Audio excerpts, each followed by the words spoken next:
ಅಧ್ಯಕ್ಷರ ಉತ್ತರವನ್ನು ಒದಗಿಸಿದ್ದೀವಿ. ಸನ್ಮಾನ್ಯ ಅಧ್ಯಕ್ಷರೇ, ಉತ್ತರವನ್ನು ತುಂಬ ಸವಿಸ್ತಾರವಾಗಿ ಕೊಟ್ಟಿದ್ದಾರೆ. ಆದರೆ ಇವತ್ತು ನಮ್ಮ ಕರ್ನಾಟಕದಲ್ಲಿ ಇರ್ತಕ್ಕಂಥ ಎಲ್ಲ ನೇಕಾರರ ಪರಿಸ್ಥಿತಿ ಯಾವ ರೀತಿಯಾಗಿದೆ ಅಂತಂದರೆ, ಇವತ್ತು ಸಣ್ಣ ನೇಕಾರರೆಲ್ಲರೂ ಕೂಡ ಅವರ ನೇಕಾರ ವೃತ್ತಿಯನ್ನು ಬಿಟ್ಟು ಹೊಟ್ಟೆ ಮೇಲೆ ತಣ್ಣೀರು ಬಟ್ಟೆ ಇಟ್ಕೊಳ್ಳುವಂಥ ಪರಿಸ್ಥಿತಿ ಇವತ್ತು ನಾವು ಕಾಣ್ತಾ ಇದ್ದೇವೆ ಅಧ್ಯಕ್ಷ. ಯಾಕೆ ಅಂತಂದರೆ 2023 ಏಪ್ರಿಲ್ಗಿಂತ ಮುಂಚೆ 1ರಿಂದ 20 ಯೂನಿಟ್ವರೆಗೆ ಇರ್ತಕ್ಕಂಥ HP ಇರ್ತಕ್ಕಂಥ ನೇಕಾರ ಬಿಲ್ಲನ್ನು ₹1.25 ಅಂತ ಇತ್ತು ಅಧ್ಯಕ್ಷೆ. ಆದರೆ ಅದನ್ನು ಏಪ್ರಿಲ್ 23ರಿಂದ ಮೇ 23ರವರೆಗೆ ಇಲ್ಲಿ ಉತ್ತರದಲ್ಲೂ ಕೂಡ ಕೊಟ್ಟಿದ್ದಾರೆ ಅಧ್ಯಕ್ಷೆ. 20/10/23ರಲ್ಲಿ ಕೆಳಗಂಡಂತೆ ಆದೇಶ ಹೊರಡಿಸಲಾಗಿದೆ ಅಂಥೇಳಿ ಕೊಟ್ಟಿದ್ದಾರೆ. ರಾಜ್ಯ 80% ಸಣ್ಣ ಪ್ರಮಾಣದ ನೇಕಾರರಿಗೆ ಅನುಕೂಲವಾಗಿರೋದ್ರಿಂದ 10 HP ವಿದ್ಯುತ್ ಸಂಪರ್ಕ ಮತ್ತು ಹೊಂದಿರುವಂಥ ನೇಕಾರರಿಗೆ ಆ ಒಂದು ಬಿಲ್ಲಿನ ಜೊತೆಗೆ energy charges, fixed charges, fuel adjustment charges ಮತ್ತು ಟ್ಯಾಕ್ಸ್ ಇದೆಲ್ಲ ಸೇರಿಸ್ಬಿಟ್ಟು ಇವತ್ತು 10ರಿಂದ 20 HP ವಿದ್ಯುತ್ ಸಂಪರ್ಕ ಹೊಂದಿರುವಂಥ ಇವರಿಗೆ 1.25 ಘಟಕವೊಂದರಂತೆ ಮಾಸಿಕ ಬಿಲ್ಲನ್ನು ತಗೋತಾ ಇದ್ದೀವಿ ಅನ್ನುವಂಥ ಉತ್ತರ ಕೊಟ್ಟಿದ್ದಾರೆ ಅಧ್ಯಕ್ಷ. ಆದರೆ ಇವತ್ತು ರಿಯಲ್ ನಾವು ಅಲ್ಲಿ ನೋಡಿದಾಗ ಅಲ್ಲಿ ಇರ್ತಕ್ಕಂಥ 1.25 ಬದಲಾಗಿ 23 ಮೇದಿಂದ ಅದು ₹11 ಥರ ಈಗಾಗಲೇ ಶುಲ್ಕ ಅವರು ತಗೊಳ್ಳೋ ಅಂಥದ್ದನ್ನು ಮಾಡ್ತಾ ಇದ್ದಾರೆ ಅಧ್ಯಕ್ಷ. ಹಾಗಾಗಿ ಇವತ್ತು ನೇಕಾರರು ಅನೇಕ ಹೋರಾಟ ಮಾಡಿದರು. ಇಲ್ಲಿ ಆ ಉತ್ತರದಲ್ಲೂ ಕೂಡ ಕೊಟ್ಟಿದ್ದಾರೆ. ಯಾಕಂದರೆ ನೇಕಾರರು ವಿದ್ಯುತ್ ಸಹಾಯಧನ ಬದಲಾವಣೆ ಮಾಡಿ ಈ ಹಿಂದೆ ಇದ್ದಂತೆ ಸರ್ಕಾರದ ಆದೇಶ ಹೊರಡಿಸಲು ನಿರಂತರ ಒತ್ತಾಯಿಸಿದ ಹಿನ್ನೆಲೆಯಲ್ಲಿ ಸರ್ಕಾರ ನೇಕಾರರ ಸಮಸ್ಯೆಯನ್ನು ಮನಗಂಡು ಸರ್ಕಾರದ 25/9/24ರಲ್ಲಿ 10.1 HP-ಯಿಂದ 20 HP ವಿದ್ಯುತ್ ಸಂಪರ್ಕ ಹೊಂದಿರುವ ಮತ್ತು ಪಡೆದ ಮಗ್ಗ ಮತ್ತು ಮಗ್ಗಪೂರ್ವಕ ಘಟಕಗಳಿಗೆ ಒಟ್ಟು ಯೂನಿಟ್ಗಳಿಗೆ ಪ್ರತಿ ಯೂನಿಟ್ಗೆ 1.25ರಂತೆ ಶುಲ್ಕವನ್ನು ಎಲ್ಲ ಚಾರ್ಜಸ್ ಭರಿಸಿ ಈ ಘಟಕದವರೇ ಭರಿಸಬೇಕು ಅಂಥೇಳಿ ಆದೇಶ ಮಾಡಲಾಗಿದೆ ಅನ್ನುವಂಥದ್ದನ್ನು ಹೇಳಿದ್ದಾರೆ ಅಧ್ಯಕ್ಷ. ಆದರೆ 1ರಿಂದ 20 HP ಇರ್ತಕ್ಕಂಥ ಅತಿ ಬಡ ನೇಕಾರರಿದ್ದಾರೆ ಅಧ್ಯಕ್ಷ. ಅವರಿಗೆ 1.25 ಅಂತೆ ಅವರು ತುಂಬೋದಕ್ಕೆ ರೆಡಿ ಇದ್ದಾರೆ, ತುಂಬ್ತಾನೆ ಬಂದಿದ್ದಾರೆ.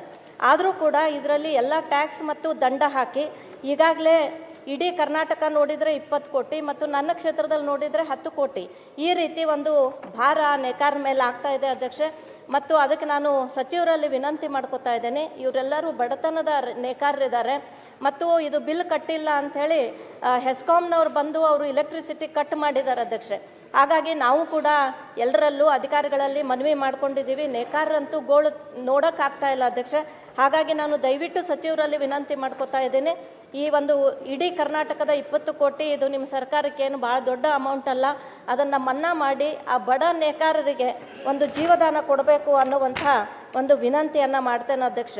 ಹಾಗಾಗಿ ಸಚಿವರು ಇದಕ್ಕೆ ಸ್ಪಂದಿಸ್ತಾರೆ ಅಂತಕ್ಕಂಥ ಒಂದು ವಿಶ್ವಾಸವನ್ನು ವ್ಯಕ್ತಪಡಿಸಿ ಅವರನ್ನು ಸ್ಪಂದಿಸಬೇಕು ಅಂತ ತಮ್ಮ ಮೂಲಕ ಕೇಳ್ಕೊತಾ ಇದ್ದೇನೆ ಅಧ್ಯಕ್ಷ. ಸನ್ಮಾನ್ಯ ಅಧ್ಯಕ್ಷರೇ, ಚುನಾವಣೆಗಿಂತಲೂ ಪೂರ್ವದಲ್ಲಿ ಮಾನ್ಯ ಮುಖ್ಯಮಂತ್ರಿಗಳು ನಮ್ಮ ಮ್ಯಾನಿಫೆಸ್ಟೋನಲ್ಲೇ ಹೇಳಿದರು 1ರಿಂದ 10 HP ನಾವು ನಮ್ಮ ಸರ್ಕಾರ ಬಂದ ಮೇಲೆ ಕೊಡ್ತೀವಿ ಅಂಥೇಳಿ. ಆದರೆ ಆ ಕೊಡ್ತಕ್ಕಂಥ ಆದೇಶ ಏನಾಗಿದೆ, ನವಂಬರ್ನಲ್ಲಿ ಆದೇಶ ಆಗಿದೆ. ಆ ಮೇಕ್ಕಿಂತಲೂ ಪೂರ್ವದಿಂದ ಮತ್ತು ನವಂಬರ್ವರೆಗೆ ಇರ್ತಕ್ಕಂಥ ಜನರೇನಿದ್ದಾರೆ ಆ ಬಿಲ್ಲನ್ನು ಅವರೇ ಭರಿಸ್ಬೇಕು. ಕೇವಲ 20 ಅಥವಾ 30 ಕೋಟಿ ಅಷ್ಟೇ ಅಲ್ಲ ಮೇಡಮ್, 120 ಕೋಟಿ ಮನ್ನಾ ಮಾಡ್ತಾ ಇದ್ದೀವಿ ನಮ್ಮ ಸರ್ಕಾರದಿಂದ 1ರಿಂದ 10 HP. ಪುನಃ 1ರಿಂದ 10 HP ಆದಮೇಲೆ 10ರಿಂದ 20 HP ಕೂಡ ಬಂದರು. ಅವ್ರಿಗೂ ಕೂಡ ನಾವು ₹1.25 ಮಾತ್ರ ಚಾರ್ಜ್ ಮಾಡ್ತಾ ಇದ್ದೀವಿ. ಸೊ ನಿಮ್ಮ ತಿಳುವಳಿಕೆ ಪ್ರಕಾರ 10ರಿಂದ 20 ಕೋಟಿ ಅಲ್ಲ, 120 ಕೋಟಿ ಸರ್ಕಾರಕ್ಕೆ ಹೊರೆ ಆಗ್ತಾ ಇದ್ದರೂ ಕೂಡ ಇದನ್ನು ಭರ್ಣಾ ಮಾಡಿ ನಾವು ಕೊಡ್ತಾ ಇದ್ದೀವಿ ಅಧ್ಯಕ್ಷ. ಅವ್ರ ಮೇನ್ ಪ್ರಶ್ನೆ ಏನಂದರೆ, ನಮ್ಮ ಸರ್ಕಾರ ಬರೋಕ್ಕಿಂತ ಪೂರ್ವದಲ್ಲಿ ಮತ್ತು ಬಂದ ಮೇಲೆ 6-7 ತಿಂಗಳು ಏನಿದೆ ಆ ಹಣವನ್ನು ನೇಕಾರರೇ ಭರಿಸಬೇಕು ಅನ್ನತಕ್ಕಂಥದ್ದು ಆದೇಶದಲ್ಲಿದೆ. ಅದಕ್ಕೆ ಅದನ್ನು ವಸೂಲಿ ಮಾಡ್ತಾ ಇದ್ದಾರೆ. ಅದನ್ನು ಮಾಡಬೇಡಿ ಅಂತೇಳಿ ಸಿದ್ದು ಸೌದಿ ಅವರು ಕೂಡ ಬಂದಿದ್ದರು. ಅದನ್ನು ನನ್ನ ಕಡೆ ಕಷ್ಟ. ಅದು ಸರ್ಕಾರದ ಆದೇಶ ಏನಿರ್ತದೆ ಪ್ರಾಸ್ಪೆಕ್ಟಿವ್ ಆಗ್ತದೆ, ರೆಟ್ರೋಸ್ಪೆಕ್ಟಿವ್ ಆಗೋದಿಲ್ಲ. ಹಿಂದಿನಿಂದ ಎಲ್ಲ ಸೇರಿಸಿ ಮಾಡೋಕ್ಕಾಗೋದಿಲ್ಲ. ಯಾವ ದೇಶನಿಂದ ಯಾವ ತಾರೀಕಿನಿಂದ ಆದೇಶ ಮಾಡಿರ್ತೀವೋ ಅಲ್ಲಿಂದ ಮಾತ್ರ ಅದು ಜಾರಿಗೆ ಬರ್ತದೆ. ಆ ಹಿನ್ನೆಲೆಯಲ್ಲಿ ಇದು ಕಷ್ಟ ಆಗ್ತದೆ ಹಿಂದಿಂದ ನನಗೆ ಮನ್ನಾ ಮಾಡಿಸೋದು. ಆದರೂ ಕೂಡ ನೀವೇನಾದರೂ ಮನವಿ ಕೊಟ್ಟಿದ್ದು, ನೀವು ಮನವಿ ಮಾಡ್ತಾ ಇದ್ದೀರಿ, ಅದನ್ನು ಪರಿಶೀಲನೆ ಮಾಡಿ ಅಂತೇಳಿ ಖಂಡಿತ ನಾನು ಪರಿಶೀಲನೆ ಮಾಡಿ. ಸನ್ಮಾನ್ಯ ಅಧ್ಯಕ್ಷ, ಈಗಾಗಲೇ 120 ಕೋಟಿಗಿಂತ ಜಾಸ್ತಿ ಮನ್ನಾ ಮಾಡ್ತಾ ಇದ್ದೀವಿ ಅಂತಕ್ಕಂಥದ್ದು ಹೇಳಿದ್ರು, ಅದನ್ನು ಸ್ವಾಗತ ಮಾಡ್ತೀವಿ. ಆದಷ್ಟು ಬೇಗ ಮಾಡ್ರಿ ಅಂತ ಕೇಳ್ಕೊತಾ ಇರುತ್ತೆ ಅಧ್ಯಕ್ಷ. ಆದ್ರೆ ಇವತ್ತು ನಮ್ಮ ನೇಕಾರರೆಲ್ಲರೂ ಕೂಡ ₹1.25 ರೆಗ್ಯುಲರ್ ಆಗಿ ಕಟ್ತಾ ಬಂದಿದ್ದಾರೆ. ನಡುಗಡೆ ಏನು ಒಂದು 7-8 ತಿಂಗಳು ಡಿಲೇ ಆಗಿತ್ತು, ಅದರಿಂದ ಇವತ್ತು ಅವ್ರ ಲೈಟ್ ಕನೆಕ್ಷನ್ ಕಿತ್ತಿರೋದ್ರಿಂದ ಅವ್ರ ಜೀವಕ್ಕೆ ಎಷ್ಟು ಅಪಾಯ ಆಗ್ತಾ ಇದೆ. ಇವತ್ತು ಸುಸೈಡ್ ಮಾಡ್ಕೊಳ್ಳುವಂಥ ಪರಿಸ್ಥಿತಿ ಆ ನೇಕಾರರದಿದೆ ಅಧ್ಯಕ್ಷ. ದಯವಿಟ್ಟು ನೀವು ದೊಡ್ಡ ಮನಸ್ಸು ಮಾಡಿ ಅದನ್ನು ಕೂಡ ಆ ಹೊರೆನೂ ನೀವು ತಗೊಂಡು ಸರ್ಕಾರ ಅದನ್ನು ಮನ್ನಾ ಮಾಡಿದರೆ ನಮ್ಮ ರಾಜ್ಯದ ಎಲ್ಲ ನೇಕಾರರು ಕೂಡ ನಿಮಗೆ ಅಭಿನಂದನೆ ಸಲ್ಲಿಸ್ತಾರೆ. ಸಿದ್ದು ಅನ್ನೋರ್ಗೂ ಈ ಪ್ರಾಬ್ಲಮ್ ಗೊತ್ತು. ಹಾಗಾಗಿ ನಾವು ಕೇಳ್ಕೊಳ್ಳೋದೇನು ಅಂತಂದ್ರೆ ಅದನ್ನು ಕೂಡ ಕನ್ಸಿಡರ್ ಮಾಡ್ರಿ ಅಂತ ಕೇಳ್ಕೊತೇವೆ. ಜಗಳಕ್ಕೆ ನಿಂತು ಬಿಡ್ತಾರೆ, ಹಂಗಾಗೋದಿಲ್ಲ ಅದು. ಅಲ್ಲ, ಸ್ವಲ್ಪ ನೀವು ಕುತ್ಕೊಳ್ಳಿ ಸರ್, ತಮ್ದಲ್ಲ ಅವ್ರದ್ದೇ ಇದೆ, ನಿಮ್ದು ಇದು ಇದೆ ಅನ್ನೋದು ನನಗೆ ಗೊತ್ತಿದೆ. ನಾನೇನು ಹೇಳ್ತಾ ಇದ್ದೀನಿ, ಯಾವುದೇ ಆದೇಶ ಆದರೆ ಅವತ್ತಿನಿಂದ ಮಾತ್ರ ಆಗ್ತದೆ, ಅದು ಹಿಂದಿನ ನಾವು ಮಾಡೋಕ್ಕಾಗೋದಿಲ್ಲ. ಅದನ್ನೇ ಅವ್ರದ್ದು ವಾದ ಇದೆ. ಅದು 7 ತಿಂಗಳ ಗ್ಯಾಪ್ ಏನಿದೆ ಅದನ್ನು ದಂಡ ಮತ್ತು ಕೊಡಬೇಕಾದಂಥ ಪಾವತಿ ಬಿಲ್ಲು ಕೂಡ ಸೇರಿಸಿ ವಸೂಲಿ ಮಾಡ್ತಾ ಇದ್ದಾರೆ ಅಂತೇಳಿ. ಆದರೆ ಅರ್ಧದಷ್ಟು ಜನ ಈಗಾಗಲೇ ತುಂಬಿಟ್ಟಿದ್ದಾರೆ, ಅದು ಸಿದ್ದು ಅವ್ರಿಗೂ ಗೊತ್ತಿದೆ. ತುಂಬಿಟ್ಟಿದ್ದಾರೆ ಕೆಲವೊಬ್ಬರು ಮಾತ್ರ ತುಂಬಿಲ್ಲ. ಆದರೂ ಕೂಡ ನಾನೇನು ಹೇಳ್ತಾ ಇದ್ದೀನಿ, ನಾವು ಇನ್ನೊಮ್ಮೆ ಸೇರಿ ಮುಖ್ಯಮಂತ್ರಿಗಳಿಗೆ ಹೋಗಬೇಕಾದ್ರೆ ಒತ್ತಾಯ ಮಾಡೋಣ. ಯಾಕಂದರೆ ಆರ್ಥಿಕ ಇಲಾಖೆ ಅವ್ರು ನಿರ್ವಹಣೆ ಮಾಡ್ತಾರೆ, ನಾನು ಜವಾಬ್ದಾರಿ ತಗೊಳಕ್ಕೆ ಬರೋದಿಲ್ಲ. ಖಂಡಿತ ನಾನು ಪ್ರಯತ್ನ ಮಾಡ್ತೀನಿ. ತಾವು ಸೀನಿಯರ್ ಮಂತ್ರಿ ಇದ್ರಿ, ತಾವು ಹೇಳಿದ್ರೆ ಮುಖ್ಯಮಂತ್ರಿ ಕೇಳ್ತಾರೆ. ಸೀನಿಯರ್ ರಿಕ್ವೆಸ್ಟ್ ಮಾಡಿದ್ರೆ ಮುಖ್ಯಮಂತ್ರಿ 100% ಒಪ್ತಾರೆ. ನಿಮ್ಮನ್ನೇ ಕರ್ಕೊಂಡು 100 ಒಪ್ತಾರೆ, ನಮ್ಮ ಭರೋಸಾ ಇದೆ. ತಾವು ಕನ್ವಿನ್ಸ್ ಮಾಡಬೇಕು ಅಷ್ಟೇ. ಅಧ್ಯಕ್ಷರೇ, ತಾವು ಕನ್ವಿನ್ಸ್ ಮಾಡಿದ್ರೆ ಕೆಲಸ ಆಗುತ್ತೆ. ನಿಜವಾಗಿ ಎಲ್ಲರಿಗೆ ತೊಂದರೆ ಆಗ್ತಾ ಇದೆ. ಕುತ್ಕೊಂಡ್ರೆ ಹಿಂದಿನ ಸರ್ಕಾರ ಇವರಿಗೆ ಯಾವುದೇ 1 ರಿಂದ 10 HP ಅವರಿಗೆ ರಿಯಾಯಿತಿ ಕೊಡಲಿಲ್ಲ. ನಮ್ಮ ಸರ್ಕಾರ ಪ್ರಣಾಳಿಕೆಯಲ್ಲಿ ಘೋಷಣೆ ಮಾಡಿರೋದ್ರಿಂದ ಮಾನ್ಯ ಮುಖ್ಯಮಂತ್ರಿಗಳ ಗಮನಕ್ಕೆ ತಂದ ಮೇಲೆ 1 ರಿಂದ 10 HP ಅವರಿಗೆ ಫ್ರೀನೇ ಕೊಟ್ರಿ. ಫಿಕ್ಸ್ ಚಾರ್ಜಸ್ಸು, ಲೈನ್ ಚಾರ್ಜಸ್ ಮಾತ್ರ ಅವ್ರು ಕೊಡಲೇಬೇಕು. ಆ ಆದೇಶದಲ್ಲಿ ಅದು ಇದೆ. ಅದನ್ನು ಅವ್ರ ಪ್ರಶ್ನೆ ಇತ್ತು, ಇರಲಿ. ಬಟ್ ಅದಕ್ಕೆ 1 ರಿಂದ 10 HP ಕೊಟ್ಟ ಮೇಲೆ 10 ರಿಂದ 20 HP ಕೊಡೋಂದ್ರು, ಅದಕ್ಕೂ ಕೂಡ ₹1.25 ಕೊಟ್ಟಿದ್ದೀವಿ. ಎಲ್ಲ ಹೊರೆ ಸೇರಿ 120 ರಿಂದ 130 ಕೋಟಿ ಬರ್ತಾ ಇದೆ. ಇನ್ನು ಕೆಲವೊಬ್ರು ಏನು ಏಪ್ರಿಲ್ನಿಂದ ನವೆಂಬರ್ವರೆಗೆ ಎಷ್ಟು ಜನ ಉಳಿದಿದ್ದಾರೆ ಅದನ್ನಷ್ಟು ಮನ್ನಾ ಮಾಡಿಸಿ ಅಂತ ಇದ್ದಾರೆ. ಅದನ್ನು ನಾನು ರೈಟ್ ಅಲ್ಲ ಮಾನ್ಯ ಅಧ್ಯಕ್ಷರೇ, ಮಾತಾಡಕ್ ಕೊಡ್ರಿ. ಈಗ 2.5 ವರ್ಷ ಮೇಲ್ಪಟ್ಟ ಆಯ್ತಾ, ಅವ್ರು ನಿರಂತರ ಉದ್ಯೋಗ ಬಿಟ್ಟು ತಿರುಗಾಡತಾರ. ಅವರಲ್ಲಿ ಹೋಗಿದ್ರೆ ಮನೆಗೆ, ಬಿಜಾಪುರಕ್ಕೂ ಅವ್ರ ಮನೆಗೆ ಹೋಗಿ ಬಂದಾರ, ಅವ್ರು ಕೂಡ ಮೀಟಿಂಗ್ ಮಾಡಿ ಬಂದಾರ. ಅಲ್ಲಲ್ರಿ, ನಾನು ಹೇಳ್ತೀನಿ, ನಮ್ ಇದ್ದರೇ ಕೇಳ್ರಿ, ಅವ್ರು ಪಾಪ ಬಡವರು, ಅವ್ರಿಗೇನೋ ಬದುಕಲಾಕ ಆಗಲ್ಲ. ಮಂತ್ರಿ ಬಂದಾರ ನೋಡ್ರಿ, 1 ಮೀಟ್ರ್ ನಮ್ದು ಏನ್ ವಿಚಾರ ಐತೆ ಅಂದ್ರ, ಬರೇ ಹಿಂದಿನ ಗೌರ್ಮೆಂಟ್ ಮಾಡಬೇಡ್ರಿ ದಯಮಾಡಿ. ನೀವೇನು ಆಶ್ವಾಸನೆ ಕೊಟ್ಟಿದ್ದಿರಲ್ಲ, ನಾವು ಅಧಿಕಾರ ವಹಿಸ್ಕೊಂಡ ತಕ್ಷಣ ನಾವು 10 HP 20 HP ವರೆಗೆ ಮನ್ನಾ ಮಾಡ್ತೀವತ್ತ ಹೇಳಿದಿರ್ತಾವ, ಫ್ರೀ ಕೊಡ್ತೀವತ್ತ. ಫ್ರೀ ಕೊಟ್ಟದ್ರೊಳಗಿಂದ 6 ತಿಂಗಳು ಉಳಿದದ. 1 ನಿಮಿಷ ಇದ್ದೋಣ, 1 ನಿಮಿಷ. ಪ್ರಣಾಳಿಕೆ ಒಳಗೆ ನಾವು ಘೋಷಣೆ ಮಾಡ್ತೀವಿ ತತ್ಕ್ಷಣ ಅಂತ ಬರೀದಿಲ್ಲ. ನಿಮ್ಮ ಪ್ರಣಾಳಿಕೆನೂ ಹಾಗೆ ಇರ್ತದೆ, ನನ್ನ ಪ್ರಣಾಳಿಕೆನೂ ಹಾಗೆ ಇರ್ತದೆ.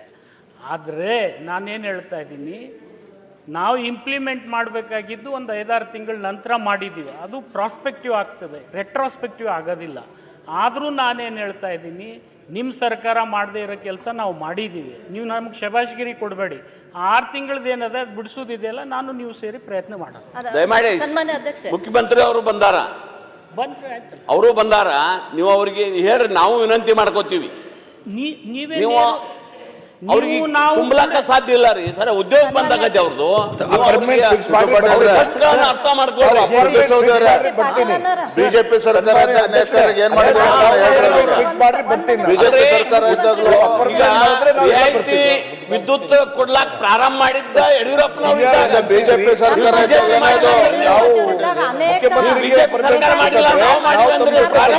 ಬಿಜೆಪಿ ಇವತ್ತು ನೇಕಾರರು ಜನರ ನೆಮ್ಮದಿ ಜೀವನ ನೋಡ್ತಾ ಇದ್ದಾರೆ ಅಂತ ಬಿಜೆಪಿ ಸರ್ಕಾರ ಕೊಟ್ಟಿರ್ತಕ್ಕಂಥ ಯೋಜನೆ ಕಾರ್ಯಕ್ರಮಗಳ ಈಗ ನಾನು ಹೇಳ್ತಾ ಇದ್ದೀನಿ ಮುಖ್ಯಮಂತ್ರಿಗಳ ಹತ್ರ 6-7 ತಿಂಗಳದ್ ನಮ್ಗೇನ್ ಬಾಳ್ ಹೊರೆಯಲ್ಲ, ನಾನು ಹೋಗಿ 20 ಕೋಟಿ ಬರೀ 20 ಕೋಟಿ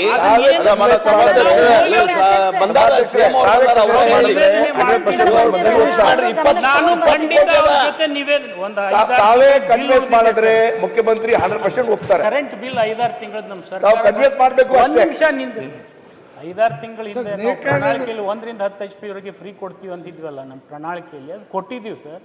ಆದರೆ ಅದು ನಾವು ಮೇನಲ್ಲಿ ಸರ್ಕಾರ ಬಂದ ಮೇಲೆ ನವಂಬರ್ವರೆಗೆ ಚಾರ್ಜಸ್ ಆಗಿದೆ.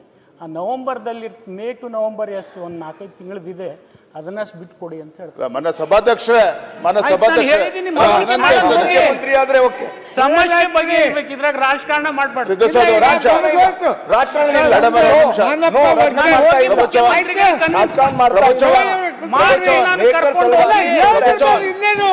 ಮುಖ್ಯಮಂತ್ರಿ ಓಕೆ, ರಾಜಕಾರಣ ಮಾಡ್ತಾ ಇಲ್ಲ.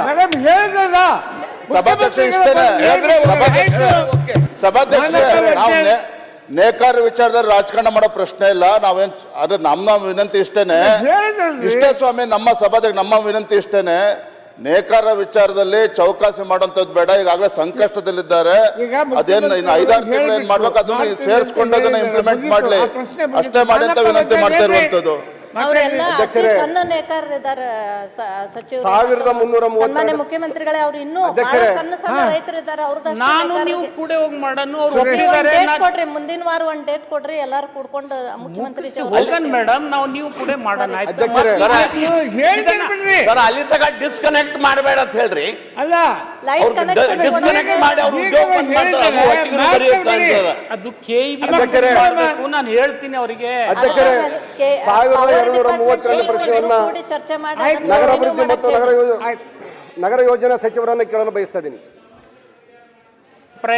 ಪ್ರಯತ್ನ ತಾವು ಮಾಡ್ತಾ ಇದ್ದೀರಿ, ನಿಮ್ ಜೊತೆ ನಾವು ಸಹಕಾರ ಮಾಡ್ತೀವಿ. ಸಂಘರ್ಷಕ್ಕೆ ಹೋಗೋದು ಬೇಡ. ಮುಖ್ಯಮಂತ್ರಿಗಳು ಹೇಳ್ಬಿಟ್ಟಿರಲ್ಲ ಮಾಡ್ತೀವಿ. ಅಧ್ಯಕ್ಷರೇ